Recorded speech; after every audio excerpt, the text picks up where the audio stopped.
السلام علیکم ورحمۃ اللہ وبرکاتہ۔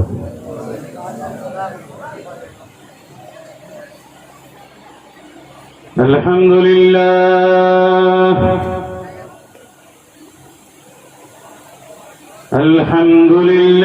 نحمده ونصلي على رسوله الكريم، أما بعد، أعوذ بالله من الشيطان الرجيم،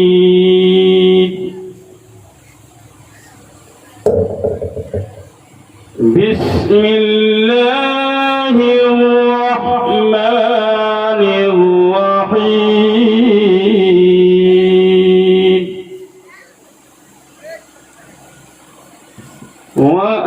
وأحسنوا إن الله يحب المحسنين،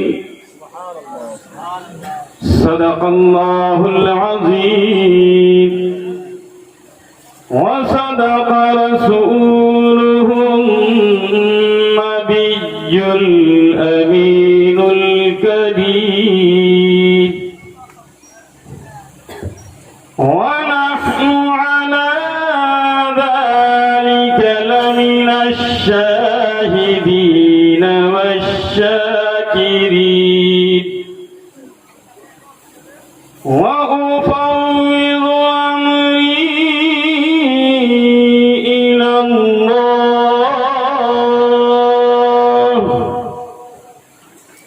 إن الله بصير بالعباد، فالحمد لله رب العالمين۔ صدر باوقار بانیان اجلاس، منبر نور پہ تشریف فرما علماء کرام و عمائدین ملت، بالخصوص دیرینہ رفیق گرامی وقار تاج المدرسین حضرت علامہ و مولانا محمد شبیر عالم نوری، ناظم اعلیٰ دارالعلوم منظر اسلام شاہ پور حیدرآباد، توقیر العلماء حضرت علامہ توقیر رضا صاحب اللہ مدد اللہ العالی، اور ہمارے عزیز العلماء عزیز القدر ناظم اجلاس محمد ظفر الحسن نوری، و دیگر علماء کرام و معزز سامعین، سنیں گے نا تھوڑی دیر، کیونکہ ایک ولولہ انگیز خطاب آپ نے سماعت کیا ہے، اور مجھے آپ جانتے ہیں کہ میں ولولہ انگیز نہیں بلکہ اصلاح انگیز خطاب کرتا ہوں۔ سمجھنا ہے تقریریں بے وجہ نہیں کی جاتی ہیں، قوم کے دلوں کو اللہ و رسول کی طرف موڑنے کے لیے کی جاتی ہیں، مگر ہم دیکھ رہے ہیں کہ آپ کو بلا رہے ہیں، آپ آ نہیں رہے ہیں، ایسا لگتا ہے کہ قسم کھائے بیٹھے ہیں کہ مولویوں کی باتیں نہیں سننی، بے شک ہے نا بھائی۔ اسٹیج بڑا مقدس ہوتا ہے، وہاں بیٹھنے سے انسان رسوا نہیں ہوتا بلکہ عرفہ و اعلیٰ ہو جاتا ہے، بلند و بالا ہو جاتا ہے۔ درود پاک پڑھیے، اللہم صلی علی سیدنا و مولانا محمد بارک وسلم، صلاۃ و سلام علیک یا حبیبی یا رسول اللہ۔ سنو گے اور جم کے سنو گے انشاءاللہ، جب تک بلاؤ گے بولیں گے، جب تم خاموش ہو جاؤ گے تو ہم بھی خاموش ہو جائیں گے، ہے نا۔